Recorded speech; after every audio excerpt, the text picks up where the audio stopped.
Hey everyone, before we dive in, here's something really cool. You're listening to an episode created almost entirely by AI. From the script to the voice, this is part of the AI Takeover series by Blockchain DXB, where we explore what's possible when humans hand over the mic to machines. There's little to no human involvement, and that's what makes this episode so powerful. Welcome to the future of content creation. Let's get into it. This episode is powered by Amana, the region's first and fastest growing regulated all-in-one trading and investing app. Whether you're looking to invest in US stocks like Apple or Tesla, or MENA giants like Adinoc or Salik, Amana puts the financial market at your fingertips. You also get access to gold, foreign exchange, ETFs, futures, and commodities. With over 375 assets to choose from, they've got the largest crypto selection in the region. And listen, guys, if you want to build long-term wealth without thinking about it every day and want to automate your investing, just set your monthly budget, choose your preferred categories, and let Amana do the rest. No fees, no lockups, and 100% customizable. Even better, funding your account is frictionless, and funding your account is easier than ever. You can fund your account with Apple Pay, Google Pay, credit cards, instant bank deposits, and even your crypto wallet. No friction, no hassle. And if you get stuck, Amana offers 24/6 real human customer support and personalized sales assistance. Because you're part of the Blockchain DXB community, you get an exclusive offer.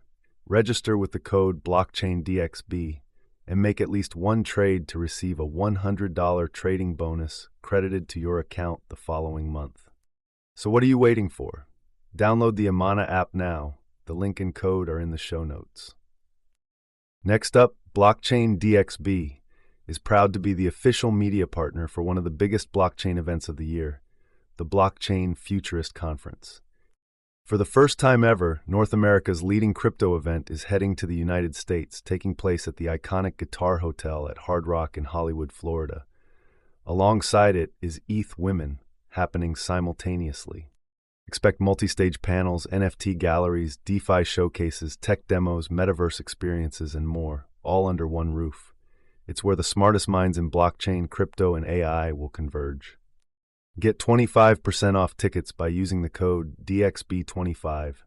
And yes, I'll be there with exclusive live coverage, behind-the-scenes interviews, and spotlight features on groundbreaking projects.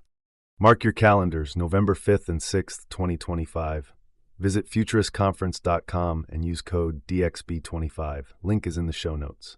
Next up, Blockchain DXB has two more interesting partnership news to announce. First up, with Future Blockchain Summit and Fintech Surge 2025. Blockchain DXB is an official media partner of Future Blockchain Summit and Fintech Surge 2025. Future Blockchain Summit is one of the biggest and oldest blockchain summit taking place in Dubai, going back to almost a decade, 2017 to be precise.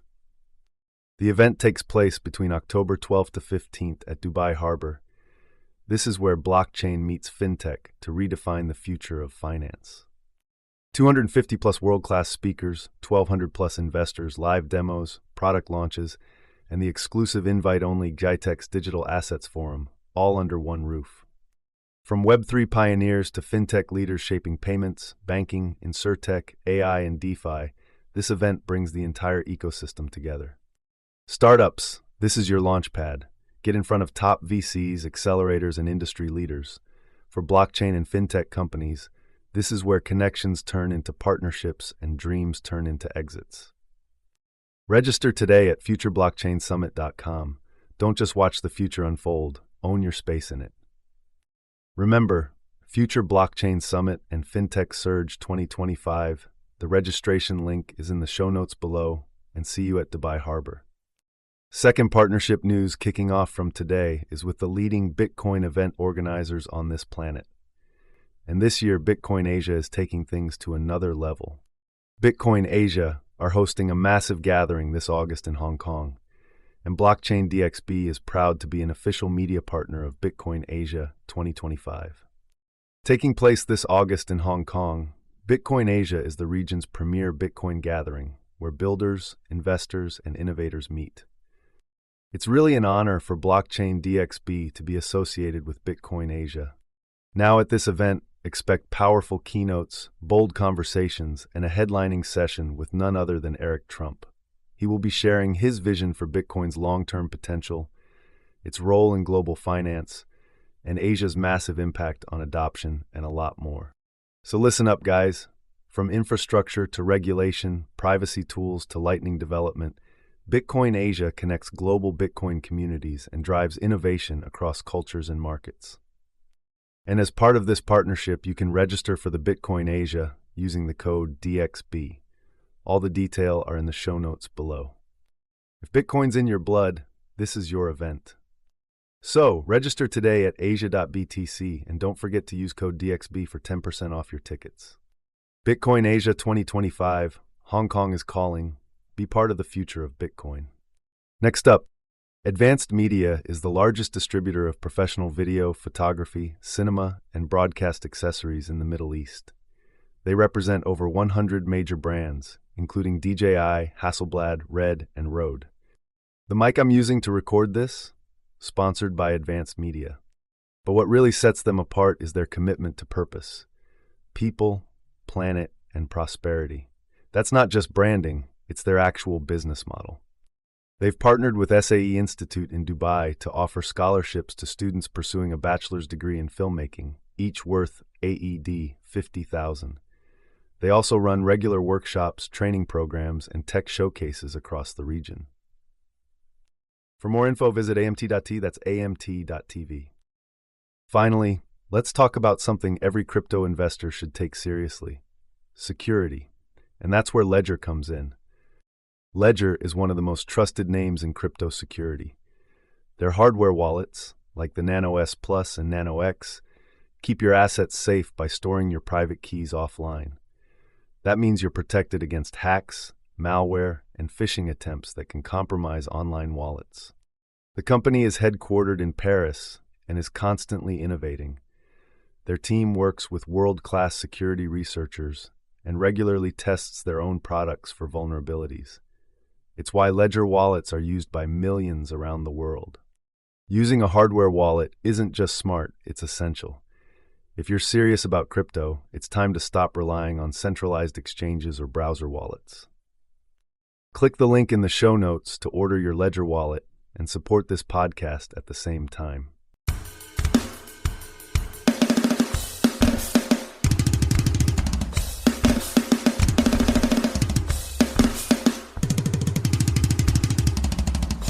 Okay, let's just unpack this right off the bat. It is Thursday, February 26th, 2026. And if you've been looking at your portfolio this morning, you probably did a double take. Oh, absolutely. I think a lot of people probably spat out their coffee today. Right. The numbers are just headline worthy today. Bitcoin has climbed back over $68,000, 68,076 to be exact, right before we started recording. Yeah. And the global crypto market cap just surged too. It's up nearly 5% to hit $2.4 trillion. It is just absolute green across the board. It really is. But what's fascinating here isn't just the price action, is it? It's the vibe check, the sentiment shift. Oh, the sentiment shift is the real story. Just a few days ago, if you looked at the fear and greed index, we were sitting at an 11. Which is extreme fear. Extreme fear. People were completely terrified. But today, it jumped to 16. Wow. Now, obviously, 16 is still technically in fear territory, but the velocity of that move, that rapid pivot, suggests a massive trend toward neutral. The market is waking up fast. Exactly. And that's what we are here to do for you today on this deep dive. We aren't just going to stare at the green candles. We need to figure out why this is actually happening. We have to. Yeah. Because there are a lot of moving parts today. Yeah, we've got a stack of sources today that point to this so-called Trump effect, a massive $2 trillion rumor in the Senate, and a really strange paradox happening in Google search trends that might honestly blow your mind. Plus, we really need to talk about Tether. They're acting surprisingly like a global police force right now. And there is some massive AI infrastructure being built in the Middle East. Right. There is a lot to connect here. So let's dive right into that catalyst. The sources are pretty unanimous on this one. The spark for this whole rally seems to be coming directly from Washington. Yeah, from the State of the Union. Exactly. President Donald Trump just delivered his State of the Union address, and the market reaction was almost instantaneous. It really is the Trump effect in action. We know the market absolutely hates uncertainty, right? Yeah. And it loves deregulation. Totally. The source material highlights that right now, the Republican leadership is viewed by the market as the champion of the asset class. When the president speaks, and the tone is highly optimistic about the economy and innovation, the algorithms and the traders just react. It's a confidence game. It's entirely a confidence game. And right now, the confidence is leaning heavily toward the current administration's economic policies. But I want to make sure we point out that it's not just vibes driving this. There is a very specific and honestly very expensive rumor fueling this fire. Oh, the Senate rumor. Yeah. Right. CoinMarketCap is listing the primary reason for this pump as speculation surrounding a U.S. Senate crypto bill. And the numbers being thrown around are just insane. People are talking about a potential injection of over $2 trillion into the market. That is the big what if that everyone is chasing. Speculation drives crypto markets more than almost anything else. Yeah. But we really need to clarify what that $2 trillion actually means. Yeah, because it's not the government printing money and buying Bitcoin. No, not at all. The speculation focuses on a legislative framework that would potentially change custody rules for banks. It would allow them to hold crypto assets on their balance sheets without those massively punitive capital requirements. So it unlocks the existing money, it just takes the handcuffs off the banks. Exactly. If there is even a whisper of a legislative framework that could unlock that kind of institutional access, you are going to see front running. And that is exactly what we are seeing now. Which brings us to the secondary reason our sources identified: coordinated institutional accumulation. The smart money buying the dip. Precisely. And we actually have the receipts to prove it this time. Look at the ETF inflow numbers. In just the last 24 hours, there were $366 million in inflows. Wow. Yeah, that isn't just retail traders buying $50 worth on their phones. That is high-level institutional capital flooding back in. $366 million in a single day is a serious conviction bet. It really is. And it's not happening in a vacuum either. NVIDIA just reported record-breaking profits again. The tech spillover effect. Exactly. It feels like when big tech and AI are winning, crypto just kind of catches a contact high. Well, they're all correlated risk assets at the end of the day. When NVIDIA crushes earnings, it signals that the broader appetite for growth and technology is still voracious. That optimism bleeds right over. That makes total sense. But speaking of technology and user behavior, this brings us to that data anomaly we mentioned in the intro. Honestly, this is arguably the most interesting part of today's research for me because it challenges how we even measure market sentiment. Oh, the Google Trends paradox. It is wild. It is completely wild. So normally you look at Google Trends to see what everyday people are thinking. It's the easiest thermometer we have. If buy Bitcoin is trending, prices usually go up. If Bitcoin is dead is trending, prices are usually crashing. Right, that's the historical baseline. But right now, the data is totally contradicting itself. It's essentially broken. We have a massive spike in negative searches like Bitcoin to zero and Bitcoin is dead. But simultaneously, searches for how to buy Bitcoin just hit a 5-year high. It is a completely schizophrenic signal. I mean, how can everyone think it's going to zero, but also be desperate to know how to buy it at the exact same time? Exactly. It makes zero sense. Unless the tool itself is broken.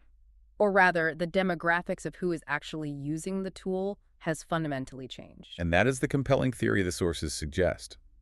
Traditional search engine data might be misleading us now because the smart users, the ones who historically drive these early trends, they aren't Googling anymore. They are using AI. Exactly. If I want to know about the state of the market today, I am not typing a question into Google. I am asking ChatGPT or Gemini or Claude to synthesize it for me. That is such a crucial point. Think about it. When was the last time you typed a complex financial query into a standard search bar? I just asked my AI to summarize the sentiment. Right. So if the sophisticated forward-looking users have largely left Google for research, the only people left typing into the search bar might just be the people who are panic searching the headlines. The fear metrics on Google might be totally skewed simply because the demographic using Google has changed. We might be looking at a legacy signal in a world that has already moved on to conversational AI. That is a massive blind spot for analysts. If you are trading based on Google Trends right now, you might be trading on behavioral data from 2020. You are literally measuring the panic of the least informed people in the room. It is a stark reminder that in tech, the map is not the territory, and the territory is shifting under our feet right now. Speaking of shifting territories, let's talk about Tether, Yeah. USDT, because the volume just crossed the $100 billion mark. 101.66 billion to be exact. That is just an unfathomable amount of liquidity. It really is the base engine of the entire crypto economy at this point. Mhm. But the real news here isn't just the sheer volume. It is what Tether is actually doing with that power.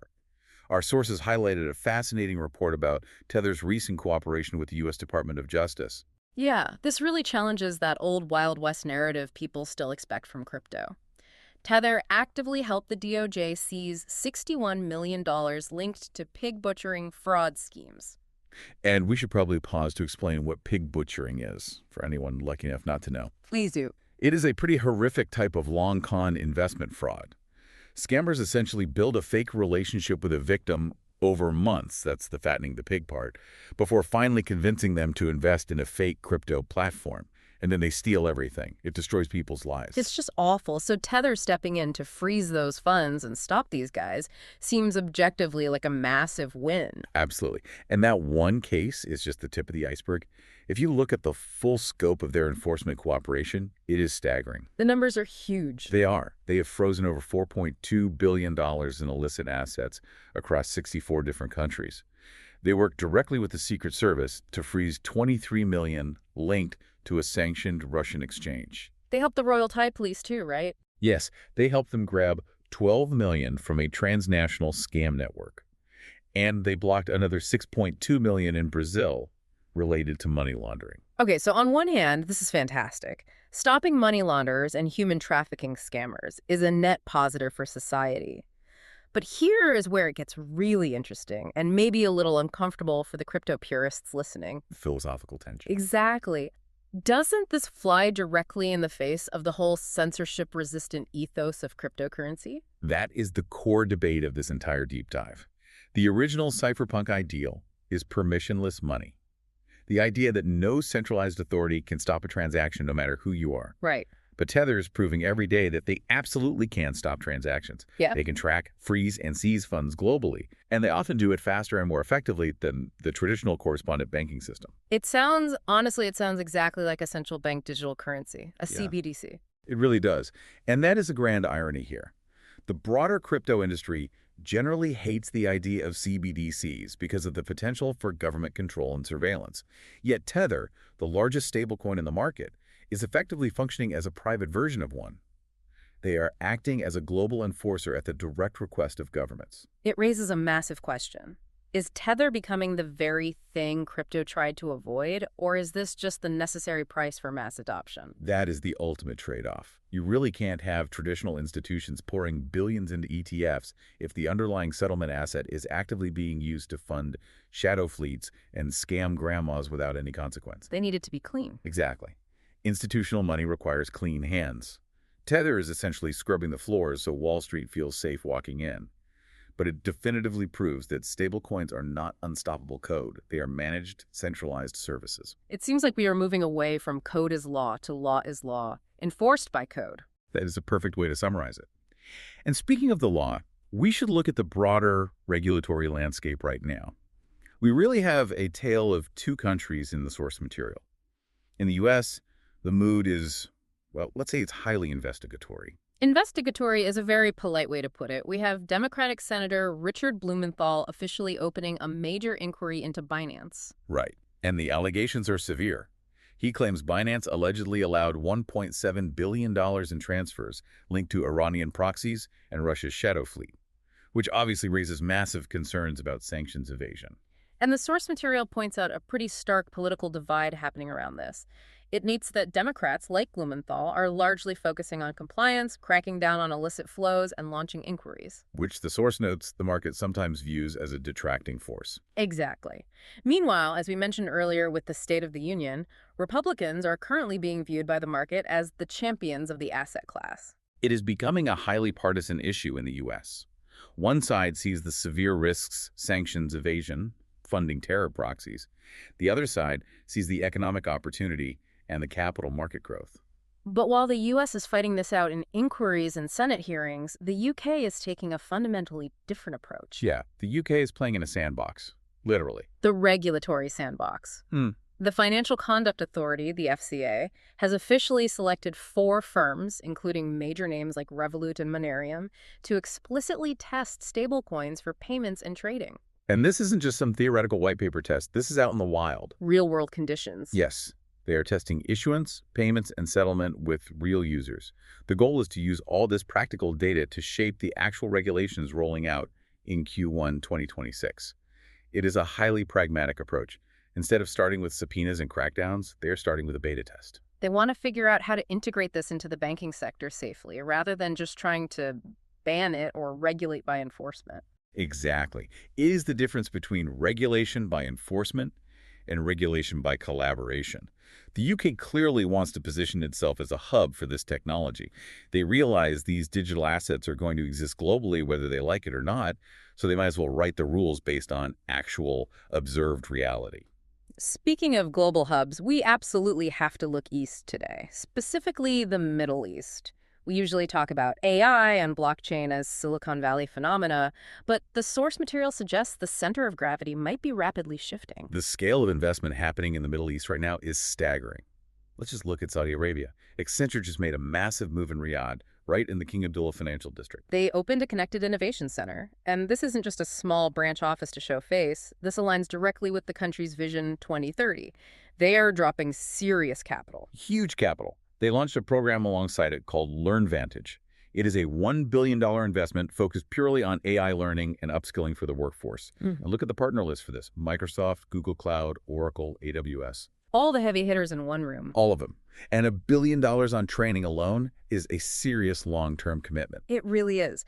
The sources point out that Saudi Arabia is currently ranked #1 in the Middle East for government AI readiness. They aren't just buying off-the-shelf tech from the West. They are actively building the local workforce to run it and develop it. They want the intellectual property to be generated there. And then you have Abu Dhabi, just next door, applying this technology in really practical, immediate ways. I found the details about their invisible customs project absolutely fascinating. It sounds like something out of a sci-fi movie, Invisible Customs. It does. They're launching an AI-driven, fully integrated customs operation system with a firm called Crimson Logic. The entire goal is to automate the cross-border trade process so thoroughly that it literally becomes invisible to the user. So no massive stacks of paperwork, no holding up cargo ships for days. Ideally, yes. And what's crucial is that it's not just an AI wrapper. The sources mentioned it deeply integrates with existing blockchain systems and the local government's TAM platform. It is a true convergence of technologies. They are using blockchain for the immutable record of the shipping containers and AI to predictively clear the shipments. Exactly. It drastically reduces operational costs, speeds up global trade, and removes the human error bottleneck. It is funny, isn't it? We spend so much time over here debating the price of a speculative token or analyzing the drama of a U.S. Senate hearing. But then you look at Abu Dhabi, and they are just doing it. They are actually using the tech to move physical boxes across a border faster and cheaper. And that is often where the real lasting revolution happens. It's not on a volatile trading chart. It happens in the boring plumbing of the global economy. When customs clearance becomes instant and trustless because of blockchain and AI, that changes global trade efficiency in a very measurable way. It's boring, but it's entirely revolutionary. So let's zoom out for a second and look at the whole picture we've covered today, because it feels like we are in a very weird, highly contradictory moment in time. We definitely are. On one hand, you have the massive pump. Prices are soaring because of political optimism in the U.S., the Trump effect, and billions in institutional money flowing into the ETFs. The number go up technology is working perfectly.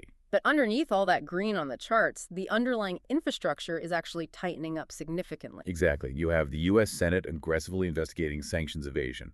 You have Tether acting like a global policeman, seizing billions of dollars. You have the U.K. building a highly monitored regulatory sandbox. The Wild West days are essentially over. They are. The sheriff is in town, and the sheriff is actually using the blockchain technology to enforce the law better than they could with traditional banking. And meanwhile, The way we even measure public interest and sentiment is completely breaking down because everyone is moving away from Google and using AI for their information. It is like the dashboard on the car is glitching out right as we are speeding up on the highway. It really is a massive transition point. We are moving from the purely experimental phase of crypto into the fully institutional phase. And that transition is proving to be incredibly messy. It involves all-time high prices, deep Senate investigations, and a real clash of core philosophies. It really makes you think about what decentralization actually means in 2026. If the biggest players in the space are actively playing ball with the biggest governments, is the original dream even alive? That is the big takeaway. It raises a deeply provocative question for everyone listening. If Tether can freeze billions of dollars across the globe at the direct request of the Department of Justice, and if our perception of public interest is being filtered through opaque AI algorithms rather than raw search data, are we actually moving toward a decentralized future? Or are we just building a much more efficient, highly digital version of the traditional financial system, where the exact same rules apply, just executed faster by code? That is the question you really need to chew on today. Are we revolutionizing the nature of money, or are we just digitizing the banks? As always, the truth is probably sitting somewhere right in the middle. Indeed. It is an incredibly fascinating time to be watching this space. Well, that is all the time we have for this deep dive. Keep digging into the sources, keep questioning the narrative, and we will catch you on the next one. Stay curious.